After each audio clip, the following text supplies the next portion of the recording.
Greetings all! Congratulations on making it to the end of 2025 with your sanity mostly intact.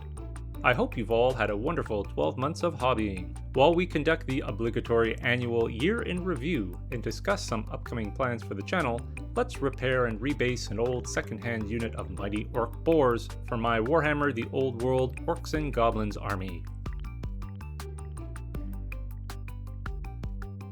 To start, I'd like to thank all of you for watching and supporting this channel. We're still in the early days and there are plenty of kinks to work out, so I'm very appreciative of you taking a chance on it. As of the release of this video, we're closing in on 400 subscribers! Woo! Over the past 9 months, we've created 12 full-form videos, including 10 pen and paint episodes and 2 chop shops, as well as a number of shorter productions. While the frequency of releases certainly needs to increase as the channel ages, the simple fact that I can consistently produce a pen and paint episode every 4 weeks like clockwork is a huge weight off my shoulders. I had some concerns about my ability to regularly write, record, and edit short stories, so going into the new year having found a rhythm that works for me has been a big morale booster.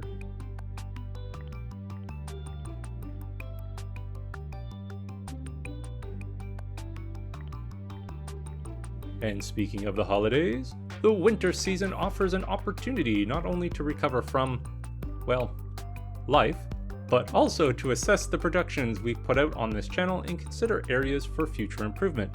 By far the most popular video of the past year was Making Tree Line Scatter Terrain, with over 9,000 views, some 500 hours of watch time, and bringing in almost 250 subscribers on its own. From a pure analytics perspective, the video is the channel, which is kind of hilarious given that I made it on a whim during a light work week.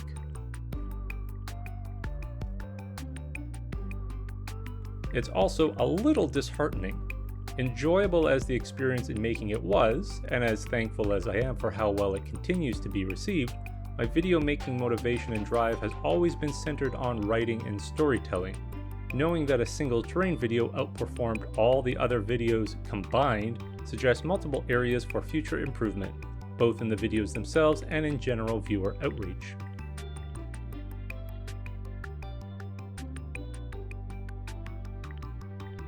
In the first case, the average view duration for pen and paint episodes is very low. Most people tuning in tune right out. With few returning viewers, it suggests that those who don't like the first taste of a video are unlikely to watch others. And honestly, I don't blame them. The pen and paint intro is terrible and is likely the biggest contributor to its poor performance. Beginning with the next pen and paint episode in January, the intro sequence is being overhauled. No more talking over rotating models with paints in the background. We'll be jumping more or less directly into the painting and narration, with everything else pushed to the end of the episode. The body of the videos themselves are also due for minor alterations. I'm going to try and break up the painting with alternative perspectives to vary the viewing experience. This is somewhat challenging to do at the moment as I'm lacking an appropriate video recording setup, but I'll see what I can do while I wait on new cameras. Trying to find the balance between active painting and ancillary footage that doesn't detract or distract from tutorials will likewise be a fun problem to resolve. In addition to improving the viewing experience, I'll be spending much of the upcoming year striving to improve the listening experience. Now that I have a basic understanding of audio editing fundamentals, I'd like to push the production quality away from strict readings towards more performance and audio drama style narratives.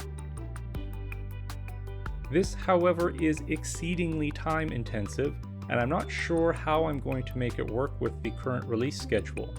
It also means at least a partial shift from traditional prose structure to script writing, which is something I did for the 2 stories God Does Love a Fool and Sparky's Combat Automaton Liquidation Warehouse. I may ultimately alternate between different narrative types, perhaps using ongoing narratives like A Red Harvest for prose stories and one-off stories for dramatic tellings.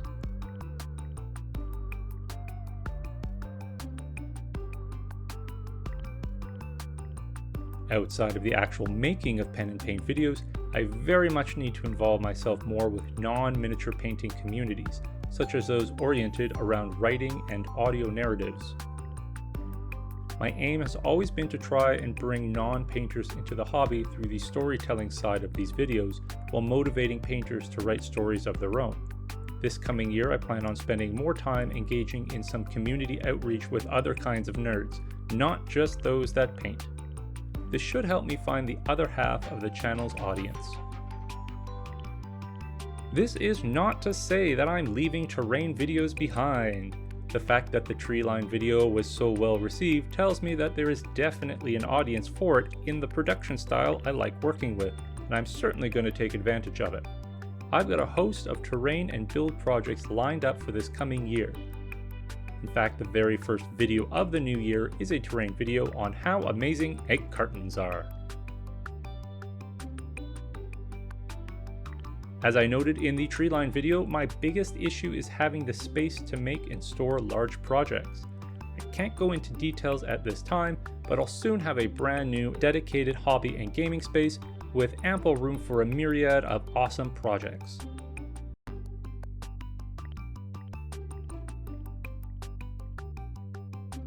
Accessible storage space has also been the primary limiting factor on how many videos I'm able to release, as there are only so many projects I can lay out and prep at a given time.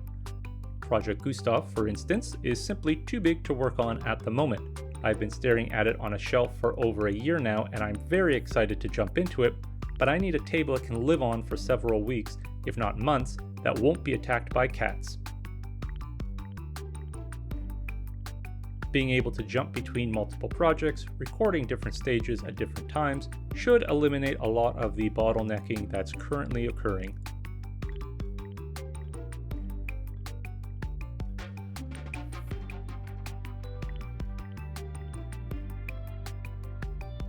Overall, 2026 is lining up to be a blast. The first few months are going to be hectic as hell behind the camera, but come April, we should be settling into a new groove with more frequent videos of higher quality.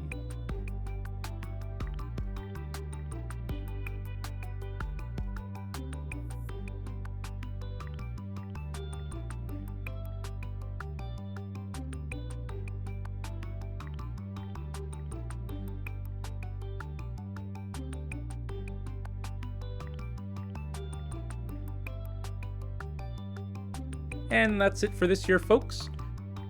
Again, I'd like to thank all of you for your support over the last 9 months, and I hope you're all able to have a wonderful winter holiday. See you all next year.